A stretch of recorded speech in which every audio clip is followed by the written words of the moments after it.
Grocery. May baong kayo 10 kilo na ka sa loob? Ewan ko ho. Mga 5 pa lang daw po eh. Sana hindi. Naku naman, ito na yung kinakatakot ko. Kasi kailangan nyo nagaganyan, no? Mahigot niya ang pasahin. Oh, sino mo yan? Pati yung dibdib ko, masakit. Parang may pinitulog dito. Sino gumawa niyan? Umari ko. Dito ang sakit. Pag tumawa, pag nagbuhat, pabigat ang kamay. Dito ang sakit. Ito. Oh, ayan, may lining pa ng pasa. Hindi naman kailangan yan eh. Bakit? Tsaka, ito yung madalas kong tinuturo, kumbaga madalas kong yung binablog. Huwag kayo magpa-hard massage kasi kawawa yung mga pasyente na hindi naman kailangan umabot sa ganyan. Ibig sabihin ng trauma na yan, yung pasa na yan, ibig sabihin sobrang puwersa. Hindi kailangan durugin. Kawawa yung mga pasyente, lalo katulad yan, maputi yung tao. Kawawa, lamog-lamog. Kawawa talaga. Oh? Dahil lang sa pagpapahilit, pinipilit yung durugin yung hindi naman kailangan. Pusa rin mga wala yan, mga spasm. Actually, hindi naman dito ang problema yan. Eh kasi hindi nyo alam kung anong gagawin. Kaya yung nararamdaman yung bumubukol, yung natawag na muscle spasm, pinipilit yung lamugin. Eh talaga naman may muscle dito sa bicep. Pero siguro, eh siyempre hanggang pag dito yan, nararamdaman nyo matigas, pinakadurog nyo ng gano'n. Eh siyempre muscle ng tao yan. O? Dudurugin nyo, di ba? Kawawa. Kawawa. Tandaan nyo, yung mga aspiring, mag-aral kayo ng medium type lang para hindi kawawa yung mga ano. O? Marami nang pumunta yan dito, kaya madalas ko nang ibinablog na alagaan nyo yung pasyente nyo. Hindi kayo pagmamalaki niya, hindi kayo ibubulong sa iba niyan. Ay, hindi sumano. Ang mangyayari niyan, katulad niyan, dumating sa akin, kawawa ko kay kumaring ano, o di nasira na kayo sa akin. Ganon din yan. Sa iba pupunta sila. Ganito ginawa nyo, ipagkakalat na lang na, eh, grabe, ganun din ginawa sa akin yan. Okay na mo, nagkabelechi-lechi yung balat ko, yung muscle ko, kawawa. So, hindi na sila pupunta sa inyo. Pero kung naalagaan yung pasyente nyo, tandaan niyan. Ipagmamalaki kayo niyan, kahit yung mga nasa abroad, pag-uwi mo, hindi pa nakaka-uwi. Tinuturo na kayo kung talagang magaling kayo. Kawawa, no? Dito pa kayo sa dibdib na hindi naman yan connected dyan. Dito ang tracing niya, hindi sa dibdib. Maliban na lang kung naglo-loss breath siya. Tsaka nyo pakikaya naman yung sa chest. Eh kung di naman siya naglo-loss breath before, wala na, hindi mo mamasahin. Tsaka hindi ko ino-overpower. Hindi ino-overpower. Yung mga ribs niya, dito sa sternum, may lubog mo yung dalawa yan dyan. Pag umuubo siya, makakaramdam talaga siya ng mga ground dyan na hindi mo malaman kung anong overlamog na yung malambot ng sternum. Hindi po. Yan, o. Yan. Siyempre, yung nakapaligid na ribs, mas malambot kasi yung pangharap natin kumpara sa likod. Anong ginawa sa'yo? Dininan ka? Parang may pumutok. Oh, dinamage kayo. Dinamage kayo. Parang may pumutok siya sa dalawa at pagputok. Dinihin na tapos parang may pumutok siya. Na-dislocate kayo, no? Ayan. Kaya ang sakit ko mula nung pagtawa. Ayan, ang pinaka parang semi-actual. Na-dislocate niya kayo. Ewan ko kung ang hirap pa naman yan, hindi yan pwedeng parang tukutin na. Siyempre, may laman kayo, hindi yan pwedeng iangat ng ganon. Medyo matagal ang recovery niyan, mga buwan. Kasi na yan, hindi ko na pwedeng diinan yan, lulubog lang lalo yan. Kaya ang technique dyan, ipapump out nyo yan. Okay? Mamaya, tuturo ko sa inyo kung paano discard dyan.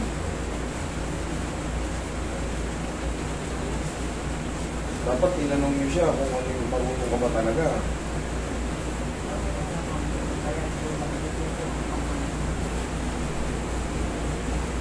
Marunong mag-dislocate o kasi kung marunong yan, hindi niya alam niya yung mga part na yan, mga softest part yan sa dibdib.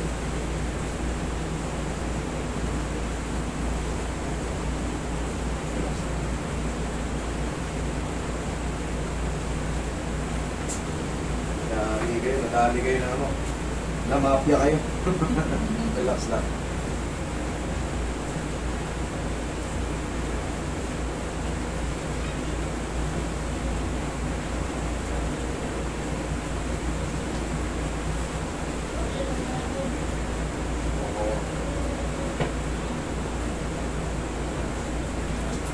Kailan niya pa kayo na ano? Kailan kayo na ano? Last Wednesday. Ito lang, sa ligo lang, sabi na. Tsaka pag tumasas ganun ng medium type lang palagi, hindi nyo kailangan durugin yung mga karni-karni ng pasyente.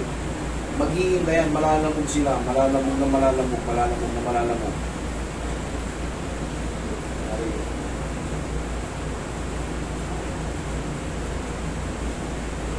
Pero may frozen shoulder na kayo nun. Opo. Yan lang, hindi naman kailangan lamugin eh. Ganyan lang. Yung mga yan, mga nakabukol na yan, parte ng mga spasm yan. Nawawala rin yan, ganyanin nyo lang yun. Napakasimple lang yung mga muscle spasm. Haplos lang yan ang pagmamahal. Tanggal yan. Hindi nyo kailangan ng ano yan, deep tissue massage.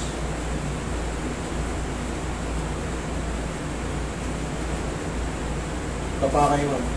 Iaangat natin yung mga ilang yan. Ganito ang tamang pagdiin, hindi sa harap.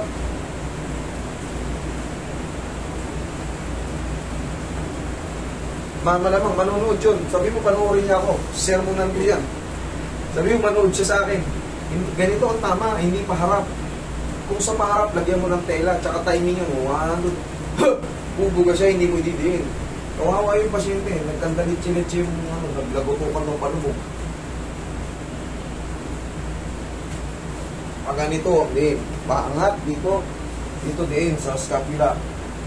Okay, relax lang. Kung lalabanan na. Ganyan.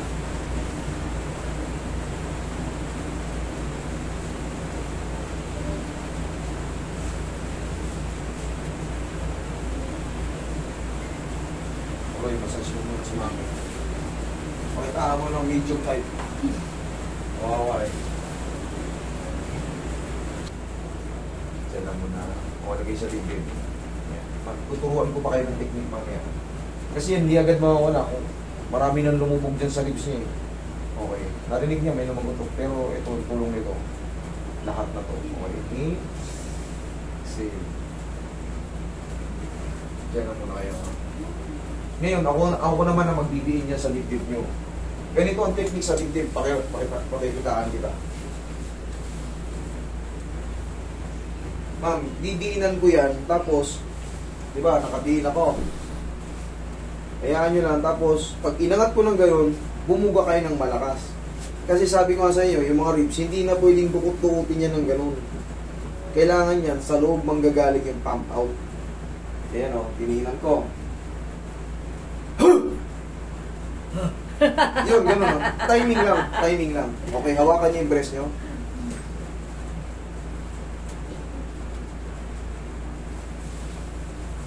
Ganito example ha. Tinan ko. Okay, 1, 2, 3. Delay. Kailangan, delay. Kailangan, pagdiin ko, pagangat ko, ready nyo na yung pump. Okay? 1, down lang. 1, 2, 3. Delay. Kailangan sabay. Sabay lang. Sige, hawakan yung breast nyo, pa hindi ko makawakan. 1, 2. Delay pa rin ho ba? Delay. Dali. Obserbahan nyo yung dinang kamay ko. Di ba dininan ko? Pag 1, 2, gets? Sumigaw muna kayo na malakas. Sige, lakasan nyo pa. Isa pa. Yun, thank you. Sige. Para, hindi. Ano yan? Aangat yan. Diyan galing sa ano, okay? 1, 2, 3. Yun, sige, okay lang. Konti na yung delay. Sige, hawakan yung breast nyo, ha? 1, 2, 3. Yun, thank you. Last two. Pa pala. Okay yun, timing yun. 1, 2, 3. Nakumina. Delay. Inano ko yung hindi ka. Sige, massage ko muna. Hawakan niyo yung breast niya,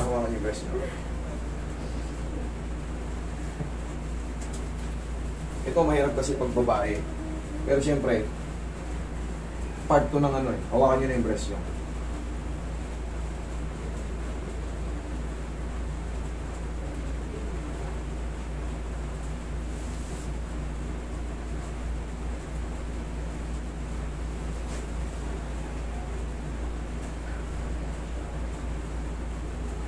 Hindi naman yan naabot sa ano. Basta hawakan nyo yan yun. Safe kayo rito. Hindi ko ipagpapalit yung pangalan ko sa...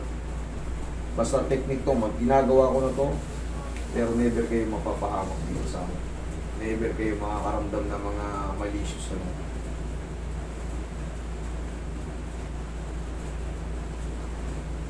Okay po kayo. Sa umaga, siyempre nandyan na yan eh. Hindi nga kayang basa-basa yan. Pero unti-untiin mo wala. Pag ano lang kayo sa umaga, ganyan lang. Para umangat siya. Okay? Sigawan nyo lang. Kahit pa isa-isa lang, huwag sunod-sunod para makabuhay Dapat lang pala, kayo. lagi Ha? kang galit, ano, para sisigaw. Sigawan nyo yung mga kapitbahay nyo. Lagi mo hanapin si Luciana.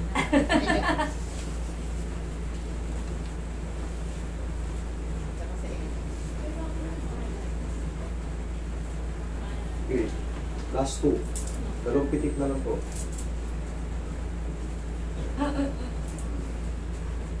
Kaya? Kaya. Okay. Kaya nyo na yan.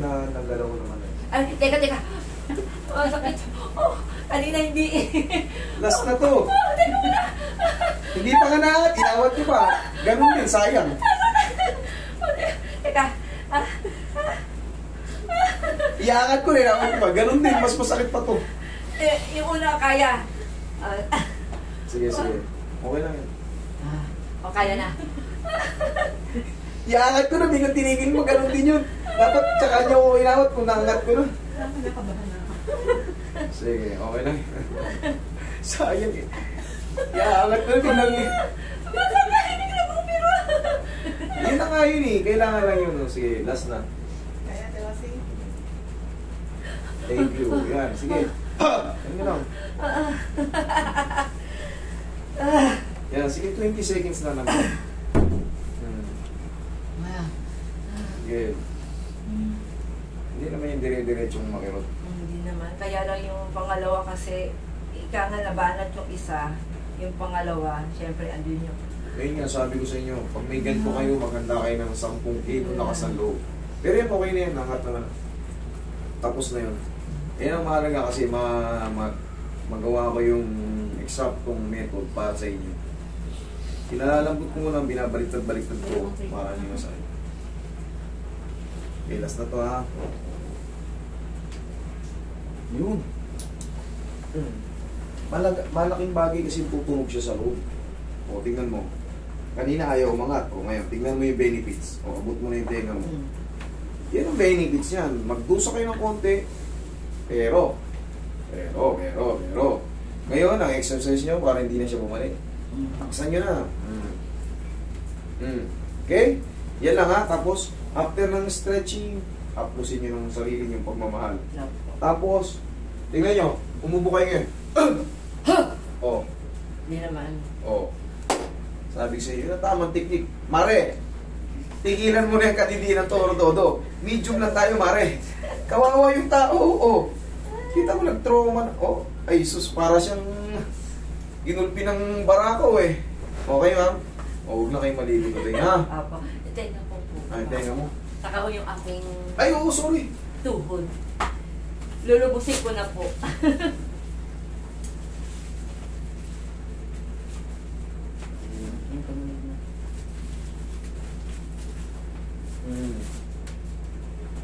Follow up dyan, ganito.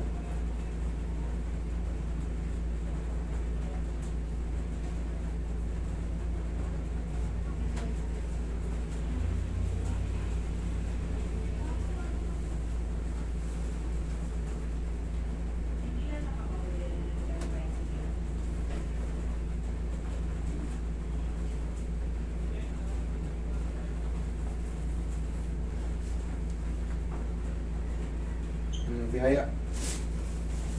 Yan.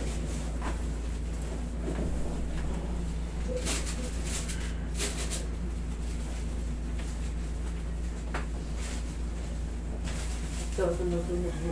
Yung isa ako nagiging. Sige. Walang problema yung tumutunog, pero yung kumikirot yan may problema.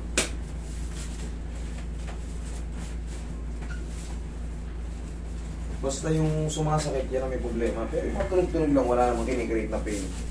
Nothing to worry. Be happy, always.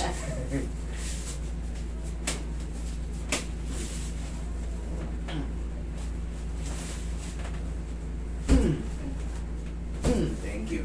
Very good.